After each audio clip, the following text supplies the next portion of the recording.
많은 사람들이 우리의 삶을 수고하고 무거운 짐을 진 채 지나가는 긴 여행과 같다고 말을 합니다. 정말 우리의 삶에 여러 가지 무거운 짐이 있습니다. 자신의 건강도 있지만 부모님의 건강, 또 나이 드신 부모님 어, 보살펴야 하고, 직장 문제, 아내, 남편, 자녀 교육 문제, 가족 문제, 하루도 쉴 날이 없이 여러 가지 문제에 부딪혀서 고민하고 있습니다. 어떤 분은 이런 말씀을 하시더라고요. 고난의 떡을 먹어보지 않은 자는 인생을 논하지 말라고. 또 어떤 분은 이렇게 말씀하시더라고요. 돈이 없어. 치과에 가지 못한 경험이 없는 자하고는 가난을 논하지 말라고. 어깨 위에 짊어진 짐이 너무 무겁게 느껴질 때가 있습니다. 이렇게 어깨가 지쳐 있을 때 오늘 본문 28절 수고하고 무거운 짐진 자들아 다 내게로 오라 내가 너희를 쉬게 하리라 하는 말씀은 벼랑 끝에 희망이요 주저앉고 싶을 때 위안이 되는 약속입니다. 이렇게 오는 날 많은 사람들에게 이 구절은 희망과 위안의 약속을 의미하지만요. 예수님께서 처음 이 말씀을 하셨을 때 이 구절은 조금 다른 의미가 있었습니다. 지금 마태복음 11장에 저희가 공부하고 있는데요. 마태복음 9장과 10장은 갈릴리 바다 북쪽 해안에 있는 가버나움, 고라신, 벳사이다야에서 예수님께서 많은 일을 하신 것을 기록하고 있습니다. 지금 가버나움, 고라신, 벳사이다는 예수님께서 다른 어느 곳에서보다 더 많은 기적을 행하시고 더 많은 설교를 하셨어요. 그곳에서 주님은 야이로의 딸을 죽음에서 일으키셨고 혈우증을 앓고 있는 여인을 치료하셨고요.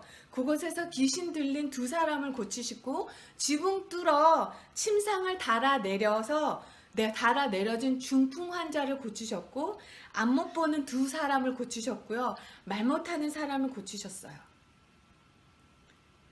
거기서 백부장의 종을 고치셨고요. 거기서 또 베드로의 장모도 고치셨어요.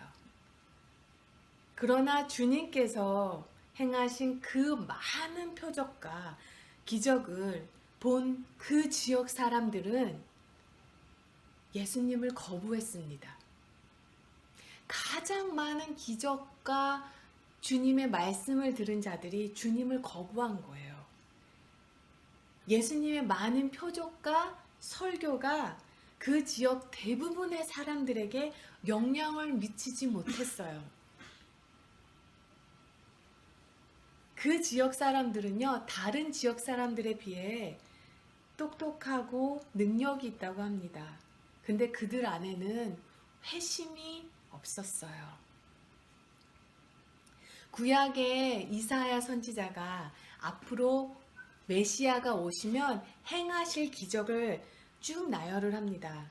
맹인이 눈을 뜨고 듣지 못하는 자의 귀가 열릴 것이며 걷지 못하는 사람들이 뛸 것이며 말 못하는 자가 찬송할 거라고 예언을 해요. 그 예언을 예수님께서 가버나움에서 행하십니다. 구약과 율법을 너무나 잘 알고 있는 그 지역 사람들이요. 예수님을 통한 하나님의 구원의 계시를 받아들이지 않고 있는 거예요. 구원은 예수님 안에 없다고, 구원은 율법 안에 있다고, 율법을 온전히 지키는 것이 있다고, 그리고 613개의 율법의 짐을 어깨에 쥐고 날마다 살아가는 사람들이었습니다. 그 회심하지 않는 그 사람들을 주님께서 보시면서 20절에 이렇게 말씀하십니다.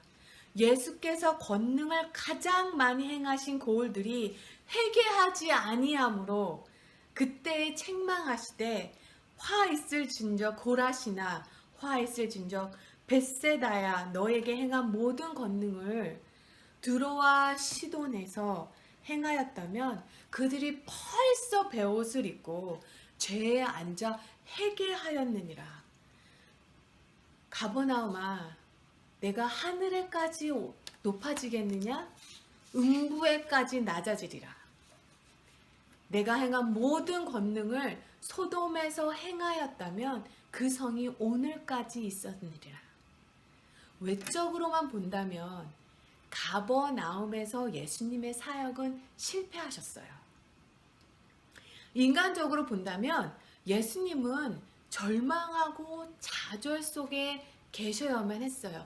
가장 많은 기적과 가장 많은 설교를 그 지역에서 했는데 대다수의 사람이 예수님을 거절한 거예요. 거부한 거예요. 좌절 속에 있을 수밖에 없는 상황이었을 거예요. 그리고 앞으로 지셔야 할 십자가를 생각한다면 낙심하고 주저앉으실 수도 있으세요. 근데 이런 상황 속에서 예수님께서 하신 첫 마디가 무엇인지 아십니까? 바로 하나님을 찬양합니다. 저희 25절 한국어 성경은요, 이렇게 얘기하고 있어요. 그때 예수께서 대답하여 이르시되 천지의 주제이신 아버지여, 이것을 지혜롭고 슬기 있는 자들에게는 숨기시고 어린 아들에게는 나타내심을 감사하나이다 하고 이렇게 번역을 하고 있는데요. 혹시 옆에 영어 성경이 같이 있으시다면, 사실 영어 성경이요, 원어에 더 가깝게 표현을 하고 있어요. 영어 성경은 25절에 at that time, 그 말은 뭐냐면요, 예수님께서 가장 기적을 많이 행하신 그곳에서 거부를 당했을 그때에 at that time Jesus declared that I thank you, Father, Lord of heaven and earth. 이렇게 시작하고 있어요. 즉, 너희가 나를 거부한 그때 예수께서 말씀하시기를 내가 당신을 찬양합니다, 아버지.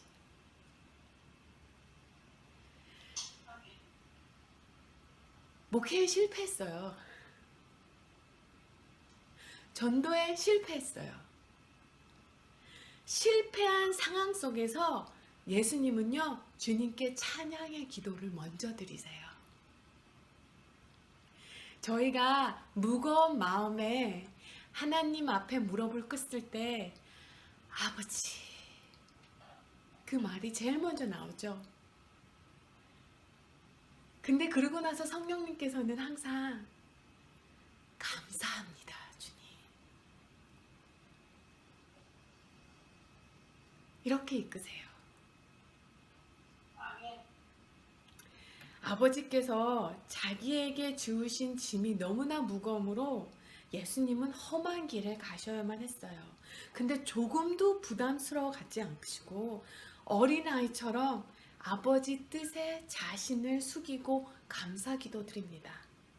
하나님께서 하시는 일이니, 하나님께서 함께 하시는 일이니 실패한 것이 아니라는 거죠.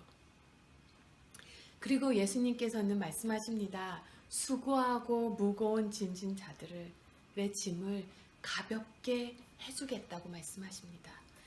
1세기 이스라엘 사람들에게 짐은 있는 그대로 로마가 그들에게 쥐어준 눈에 보이는 노동의 짐일 수도 있고요. 또 삶의 슬픔, 두려움, 책임 이런 보이지 않는 짐일 수도 있습니다. 그러나 무엇보다도요, 그 무엇보다도 종교적인 짐을 의미합니다. 종교인들은 자꾸 그래요. 이것 저것 이것 저것 다 이 모든 것을 행하야 하나님께서 기뻐하신다고. 율법 안에 자유가 있다고. 율법 안에 구원이 있다고. 날마다 그 무거운 짐을 지고 걸어갑니다. 근데 예수님은 이렇게 말씀하세요. 율법을 보지 말고 율법이 가르치는 나를 보라고. 내 안에 구원이 있다고. 구원은 너희가 행하는 그것 안에 있는 게 아니라 내 안에 있다고. 나에게 오라고. 아버지께서 모든 것을 내게 주셨으니 아버지 외에 아들을 아는 자가 없고 아들과 또 아들의 소원대로 계시를 받은 자 외에는 아버지를 아는 자가 없느니라. 나에게 오라. 말씀은 나를 믿으라는 말씀입니다. 우리가 예수 그리스도 안에 있을 때만 하나님이 주시는 진정한 안식이 있습니다. 성 어거스틴이 예수님을 믿는 자들이 누리는 안식을 이렇게 표현했어요. 영어로요. Our heart is restless until it finds rest in you. 당신 안에 안식을 얻기까지 우리 마음에 평화가 없습니다. 하나님 안에서 안식을 얻기까지 우리 마음에 평화가 없다는 거예요. 예수님을 통해서만 하나님을 즐거이, 온전히 누리며 살 수 있는 길이 열린다는 것입니다. 저희가 마지막 날, 심판의 날 하면 왠지 좀 멀게 느껴지고 공상과학 소설의 한 대목같이 느껴지는데요. 심판의 날은 소설의 한 대목이 아닙니다. 하늘나라에 실질적으로 아무도 모르지만 하늘나라 달력에 빨간색으로 표시된 중요한 날이에요. 신약 성경이요 27 가운데 하나님의 심판의 그날에 관해서 기록이 없는 건 빌레몬서랑 요한 3서 이 두 권뿐입니다. 심판의 날의 모습이 어떠할지 구체적으로 우리는 알 수가 없어요. 그러나 이것 하나만, 즉 우리가 하나님의 심판대 앞에 선다는 것, 그것은 확신합니다. 로마서 14장 10절에서 바울이 이렇게 말합니다. 우리가 다 하나님의 심판 앞에 서리라. 우리 각인이 자기 일을 하나님께 직고하리라. 모든 사람에게 하나님께서 단 한 가지 질문만 하세요. 세상에 얼마나 부유하게 살았는지 아무 소용없습니다. 세상에서 얼마나 고생하고 살았는지 그것도 아무 소용없어요. 얼마나 예쁘고 잘생겼는지도 고려 대상이 아닙니다. 얼마나 유명했는지 따위는 관심 바뀝니다. 하버드 대학을 졸업을 했든 떠도는 노숙자이든 모든 사람은 똑같은 질문을 받습니다. 예수님을 영접했느냐? 아니면 무시했느냐? 예수님을 외면한 사람들은 마땅히 두려워해야 할 것입니다. 그러나 주님을 영접한 이들은 조금도 두려워할 것이 없습니다.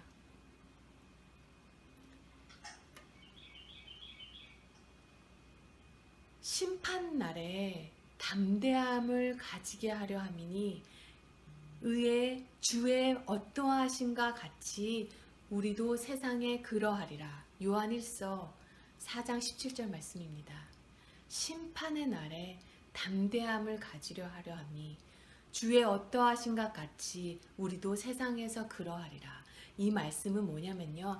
마지막 심판의 날에 하나님께서 그리스도를 보는 것과 똑같은 눈으로 크리스천들을 보겠다는 말씀이에요.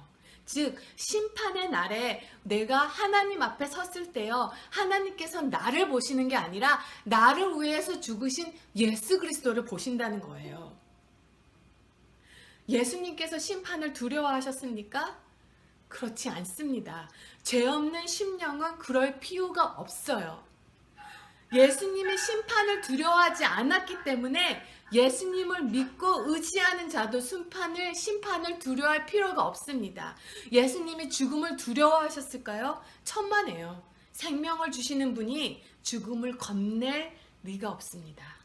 그렇다면 예수님을 믿고 그 이름을 의지하는 자도 죽음을 겁낼 필요가 없다는 거예요. 마지막 날에 예수님께서 그분께 속한 백성 바로 옆에 서서 계시다가 그들의 신분을 증명해 주십니다. 이것은 마치 한두 해 전에 저희 집 딸이 했던 것과 비슷합니다. 한두 해 전에 어떤 일이 있었냐면요. 저녁 늦게 밤에 저희 집 문을 누군가가 두들기는 거예요. 그래서 제가 문을 열었더니 밖에 등치가 크고 키가 큰 남학생이 딱 서 있는 거예요. 한 번도 본 적이 없어요. 근데 얼핏 봐도 이 남학생이 엄청 울었다는 걸 알 수 있었어요. 눈이 퉁퉁 부어 있더라고요. 아무리 이 학생이 눈이 부어 있고 힘겹고 지쳤다고 하지만 모르는 사람을 아무나 집안에 들여지지 않죠. 그래서 제가 물었어요. Who are you? 근데 이 남학생이 아무 말을 못하는 거예요. 그러더니 조그만 목소리로 자기 이름을 대더라고요. 근데 너무 목소리가 작았고 너무 아직 이 마음이 진정이 되지 않았는지 제가 제대로 알아듣지를 못했어요. 근데 참 신기한 게요. 위층에 있는 제 딸이 그 목소리를 듣고 딱 한마디 하더라고요. Mom, it's okay. That's my friend.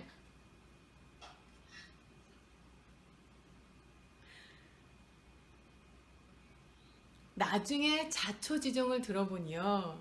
이 남학생이 부모님에게 엄청 크게 혼났나 봐요. 억울하게. 그리고 크게 혼나고 속상한 마음에 무작정 밖을 나왔는데 핸드폰도 키도 아무것도 안 갖고 그냥 밖에 나온 거예요. 밖에 나와서 한참을 걸어 다니다 보니 밤이 너무 늦어버렸고 누군가에게 얘기는 하고 싶고 전화는 없고 집에 갈 길도 막막하니 가까운 친구 집, 그나마 걸어갈 수 있는 친구 집을 찾아왔던 거예요.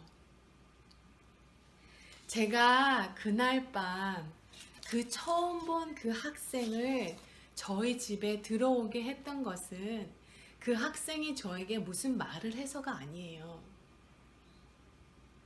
다만 제 딸이 엄마, 내 친구야. 그 말 한마디에 달려 있었어요. 괜찮아, 엄마, 내 친구야. 이 말 한마디가 상황을 다 바꾸어 놓았어요. 그 학생이 저를 설득했던 것도 아니고요. 그 학생이 그날 얼마나 힘겨운 짐을 짊어지고 있었는지도 말을 했던 것도 아니고요. 저에게 특별하게 착한 일을 했던 것도 아니고요. 저의 잔디를 깎아준 것도 아니에요. 오직 제 딸의 친구라는 그거 하나만으로 만사가 끝난 거였어요. 똑같은 이유로 우리는 하나님의 심판을 두려워할 필요가 없습니다. 마지막 날에 하나님의 영광 가운데 예수님이 우리 편에 서서 말씀하십니다. That's my friend. 내 친구야. 그러면 이 말이 끝나기도 전에 하늘문이 활짝 열립니다. 다른 것은 두려워하지 말고 오직 하나님께서 예수님을 통해서 보여주신 그 완전한 사랑, 그 사랑 하나만 신뢰하고 마지막 날에 서는 것입니다. 지난 날에 나의 흑역사, 나의 행적을 다 알게 될까봐 두려워하실 필요 없어요. 이미 하나님은 이미 다 꿰뚫고 계십니다. 주님께 실망스럽던 실망을 안겨드릴까봐 초조하지 않아도 됩니다. 하나님은 이미 내가 어떤 성품을 가진 어떤 인물이 될지 이미 다 알고 계세요. 주님께 믿음으로 나올 때 하나님은 우리에게 쉼을 주십니다. 사실 예수님께서 내가 너희를 쉬게 하리라 하고 딱 끝내주셨으면 정말 좋았을 것 같아요.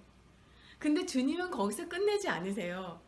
그리고 말씀하세요. 나는 마음이 온유하고 겸손하니 나의 멍에를 메고 내게 배우라.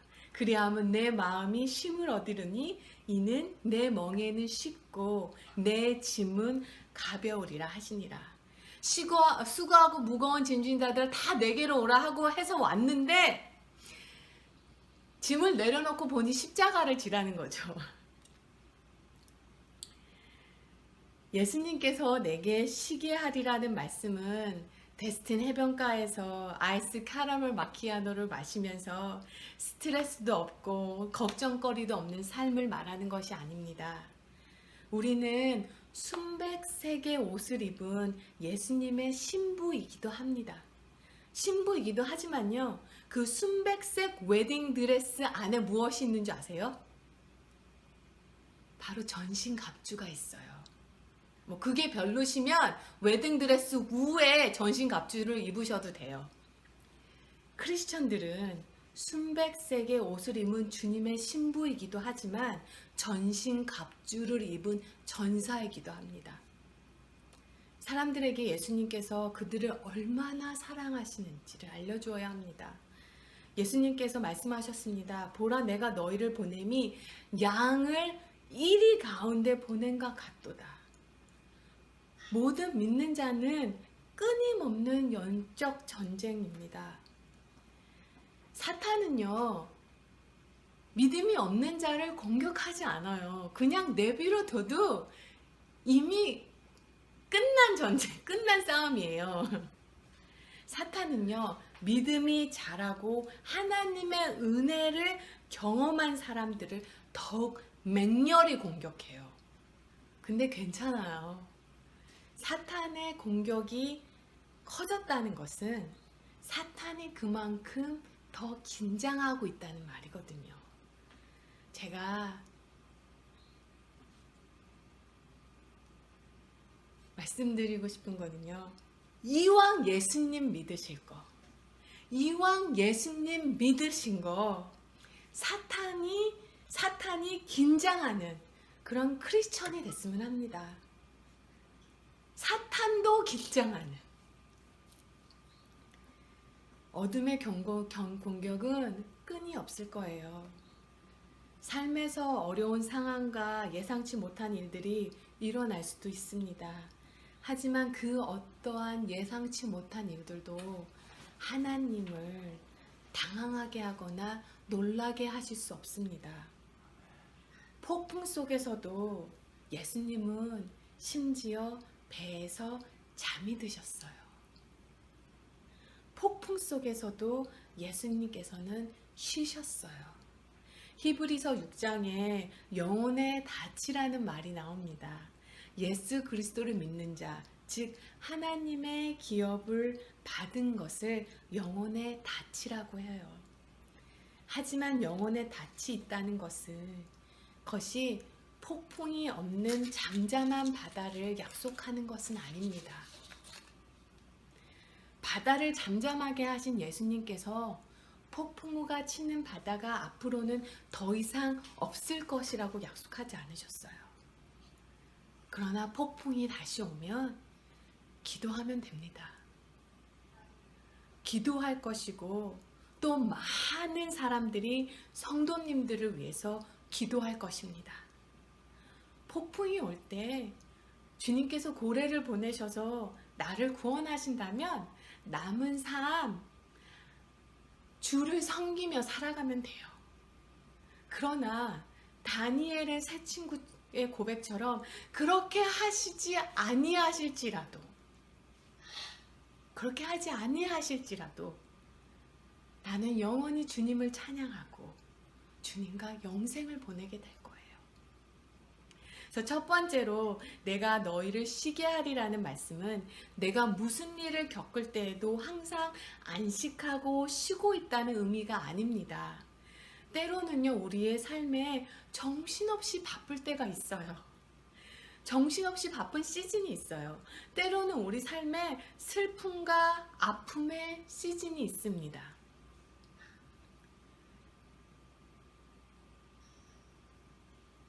그렇지만 내가 너를 쉬게 하리라. 이 정신없이 바쁜 이 삶의 시즌 속에서, 아픔의 시즌 속에서 내가 너희를 쉬게 하리라는요, 하나님이 우리와 함께 계신다는 거예요. 정신이 없이 일하고 피곤하여 지칠 때가 있습니다. 너무나 피곤하여 내가 짊어지고 있는 이 짐이 너무 무겁게만 느껴질 때가 있었어요.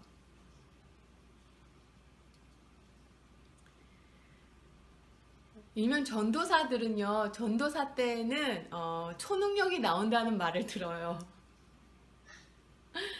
공부하랴, 일하랴, 가정일 하라. 정말 하루에 4~5시간씩밖에 못 잤던 것 같아요. 너무나 바빠서 아침, 점심, 저녁을 밥 먹는 시간도 아까워서 서서 밥을 먹었던 것 같아요. 밤에 잠자리에 들 때는 한 걸음 한 걸음이 너무나 무겁고 정말로 너무나 피곤해서 누우면서 내 손에, 내 머리에 내 손을 얹고 내가 내 스스로 안수기도를 합니다. 하나님, 잠자는 동안 치유하여 주옵소서. 회복시켜 주옵소서. 이렇게 너무나 피곤하여 내가 짊어지고 있는 짐이 너무 무겁게만 느껴질 때도 있어요.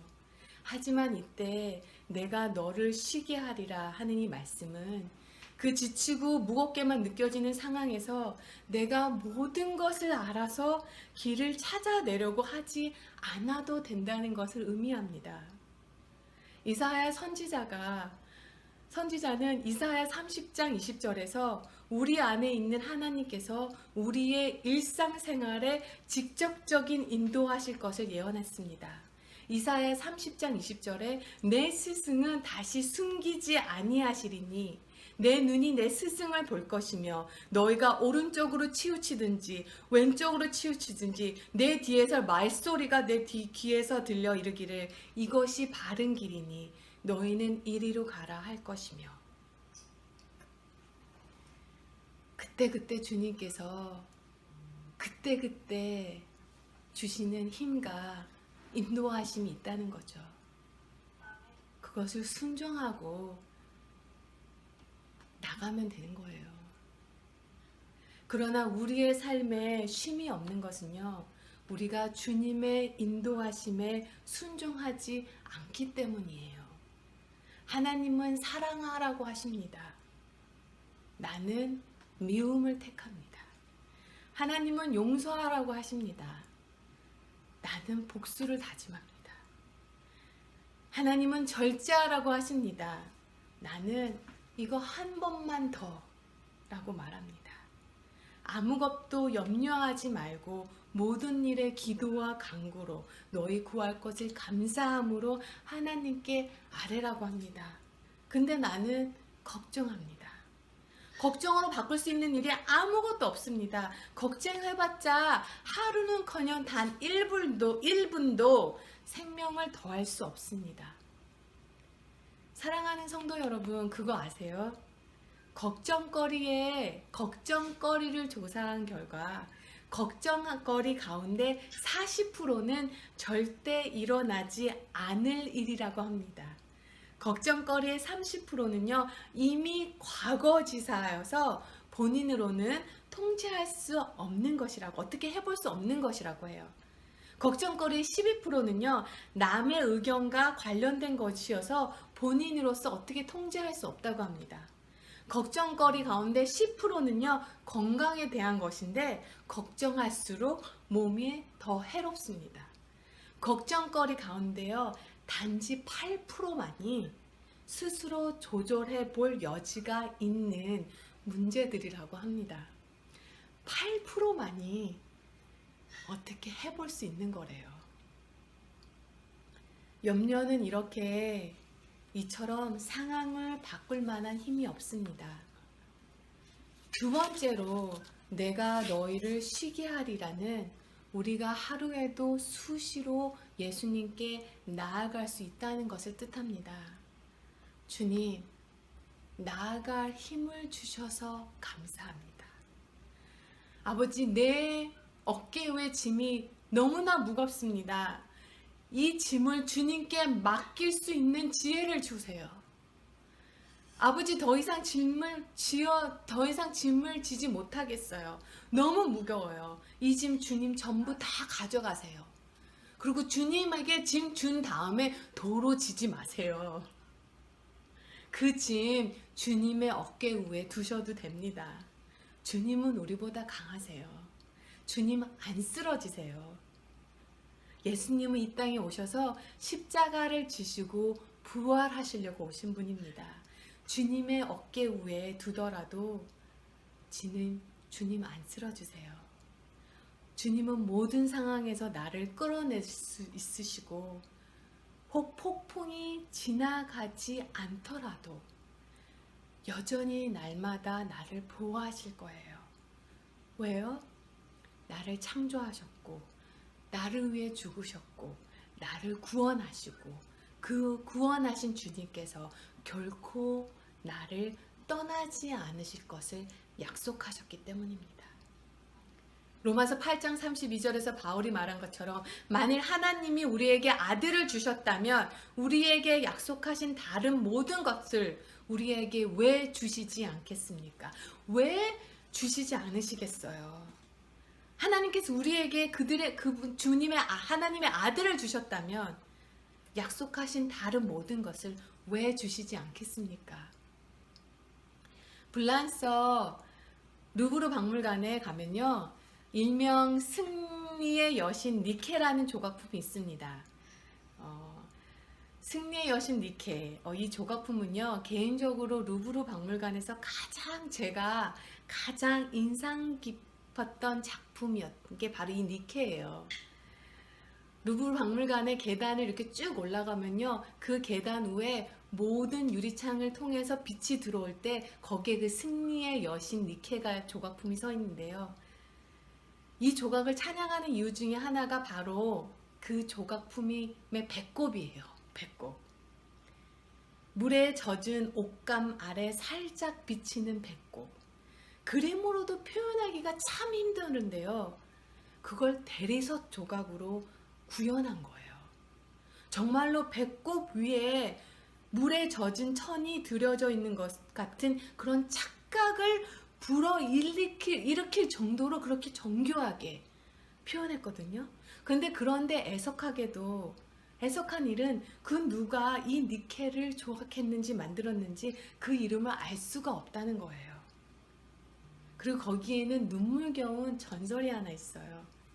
그것은 어느 가난한 조각가가 헐벗고 굶주려 가면서 피와 땀을 짜내는 노력의 결과로 걸작품을 완성시켰는데, 하루는 갑자기 날씨가 추워지기에 조각품이 얼어서 혹시나 상할까봐 자기가 입던 겉옷을 벗어 덮어줌으로써 조각품은 보존이 되었지만 그는 얼어 죽고 말았다는 거죠.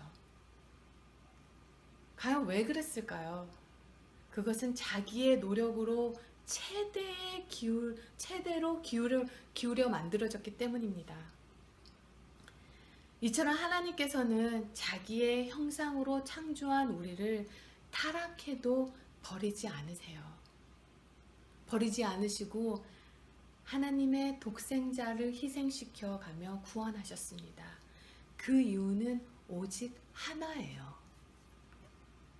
하나님께서 인간을 하나님의 형상으로 만드셨기 때문이에요. 하늘 보좌에서 하나님께서 인간의 모습으로 이 땅에 오셨습니다. 예수님이요, 나사렛이라는 작은 동네, 있어봤자 몇 명이나 있겠어요. 그때 당시에. 마을의 몫으로 일하셨어요. 몫으로 일하면서 식구들을 먹여 살려야 하는 것이 얼마나 수고스러운 일인지. 그때 수명이 40살이라고 하더라고요. 질병과 싸우는 것이 얼마나 두렵고 힘겨운지, 로마 시대의 유대인으로 태어나 억압받고 사는 것이 얼마나 서러운지 예수님은 너무나 잘 아세요. 이 땅에서 사랑하는 것이 얼마나 수고스러운 일인지 예수님은 다 아세요. 주님은 우리가 얼마나 약한 존재인지 너무나 잘 아세요. 인간이요, 우리요, 결국은 흙으로 지어진 인간이잖아요. 수고하고 무거운 짐을 지는 것이 어떤 것인지 너무나 잘 아시는 예수님께서 말씀하십니다.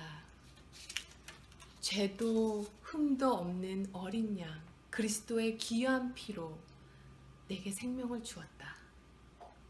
아무도 너를 내 손에서 빼앗아 가지 못할 것이다. 너희 머리카락까지도 다 세고 있단다. 그러니 두려워하지 말고 너희 짐을 내게 다오.